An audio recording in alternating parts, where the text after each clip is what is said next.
Alright, so I want to end this video talking about some of the reception of this god, beginning with the medieval association between Hades/Pluto and the devil, and Hades/the underworld with hell. In the New Testament, in 2 Peter, which I will also link below, the word tartarao, which is a verb, it means like to throw someone into the underworld. This is the verb that is used to suggest maybe like throwing someone into hell. And the word Hades, or Aides, is used just to mean hell. What would, once Christian thought kind of like solidifies, especially in the medieval period, hell kind of becomes like clearly defined, like what it is. And this term is used, for hell in Greek. Hades is represented a lot in pop culture. Some of the most recognizable ones would be, of course, Disney's Hercules, where, true to the mythology, I might add, Hercules does go to the underworld. Now, his motivations are different and the story is a little bit different. It's Disney, it's a kid's movie. But Heracles in Greek mythology does go to the underworld. He does encounter Hades and Kerberos. Yeah, I think the movie does a fabulous job representing the underworld. The souls are in the river. Again, the underworld has all of these rivers, bodies of water, really important in the underworld. So I think that's a great representation. And yes, the details of the story will vary, but it's pretty close to the actual mythology. So I endorse Disney's Hercules, especially the singing of the muses. Another more recent adaptation is the musical Hadestown, where it tells the story of Orpheus and Eurydice. Now, I have only listened to the soundtrack. I haven't seen the show, so I can't really judge it. I would love to know what anyone else thinks if you've encountered this at all. In the Broadway recording, Patrick Page plays Hades, so I have no complaints about that. It seems more like Hades in this case is kind of like a Sauron figure, where he's doing like industrial stuff in the underworld, and there's like fire and capitalism, and it's all represented as like kind of the evil in the story. And then there's like this other plot about Orpheus and Eurydice. Again, I haven't seen the show, so maybe I can't really judge it. I didn't find it to be all that interesting, but I would love to know if anybody else has seen it and what you think about it. And lastly, I just want to mention, now, I have not read a lot of like modern romance dramas that reinterpret Hades and Persephone or Pluto and Proserpina, but from what I understand, they tend to represent the story of the abduction of Persephone almost as like a love story. If anyone has read any of these and you know something different, let me know. I just want to show you, this is one of like the nerdiest things that I have. I have a lot of these little books. They're super tiny, and these are Latin readers. So basically, if you're learning Latin, these are like C Spot Run, but for Latin. And this one is called Pluto Fabula Amoris, Pluto, a story of love.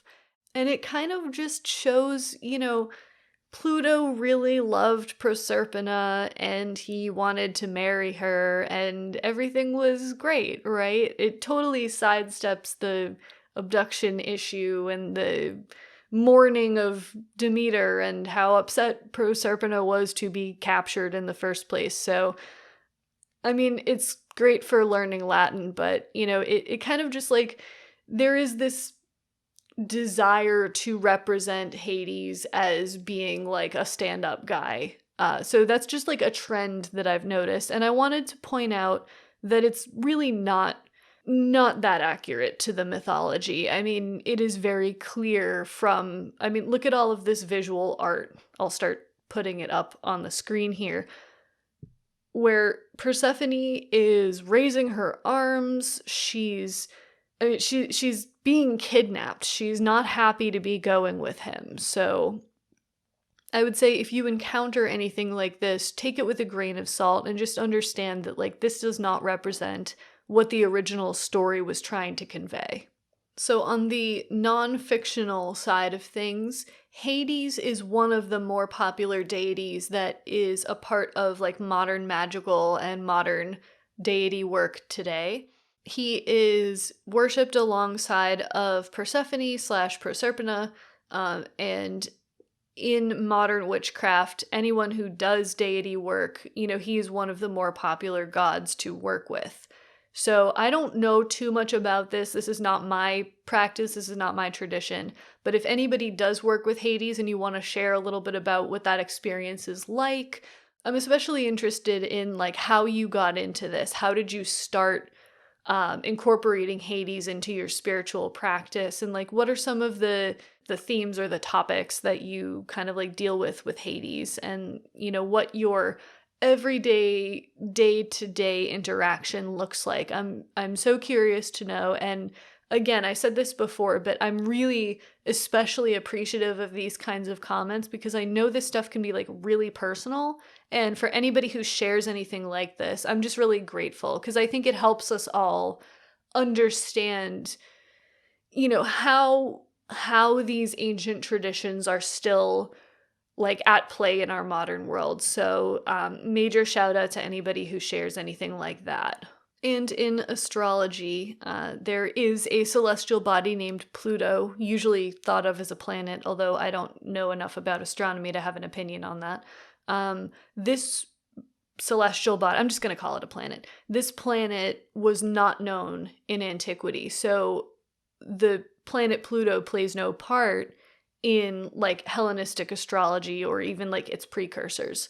However, the zodiac sign Scorpio, which now in modern astrology is governed by the planet Pluto, Scorpio did exist and was known. I guess Pluto existed back then too, but Scorpio was known and was understood kind of in the same way that it's understood today, represented very much the same things. It seems like the constellation Scorpio was known about from Mesopotamia, so all the way through. And so it played a role in astrology from the very beginning. The traditional ruler of this zodiac sign was not, as I said, Pluto. Pluto was not known, but it was the planet Mars. There is some mythology around the constellation, but it doesn't have anything to do with Pluto. So I would say in modern astrology, Pluto and Hades and the mythology of this god plays much more of a role than it would have in, say, Hellenistic astrology. So I just want to end on the themes that we've been kind of talking about already throughout this video. Hades is a god who obviously represents death, right? And more than that, he represents fear and almost like the shadow side of things. This is especially important for anyone who's doing shadow work. We've talked a little bit about catabasis, the journey to the underworld and back again, and the transformative power of going and facing those fears, facing that death. These are all things that come up with Hades. I mean, just the fact that people were afraid to say his name, There is an avoidance of this god in antiquity, and there's an avoidance of what this god represents today.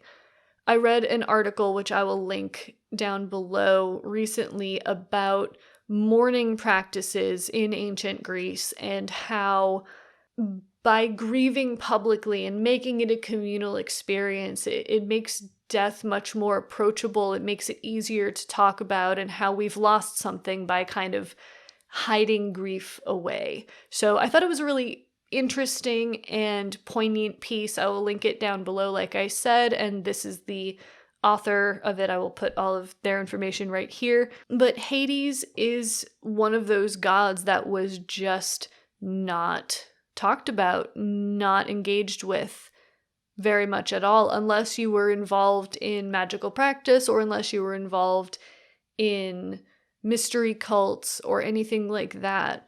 This was true then and it's true today, that Hades is kind of avoided. But Hades is also an abundant god. Hades is a god who gives gifts to humanity. He's a very earthy god.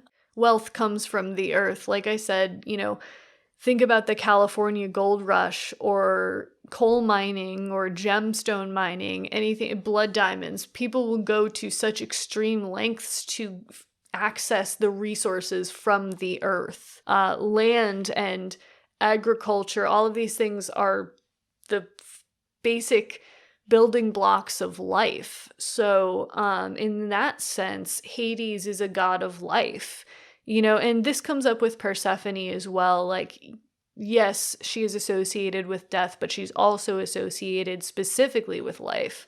So there is always kind of a balance between these two things. So when we think of Hades, I think the first and most obvious thing that we think of is kind of the negativity, the death and loss and fear and shadow and danger, things that are hidden, lying under the surface, the unseen.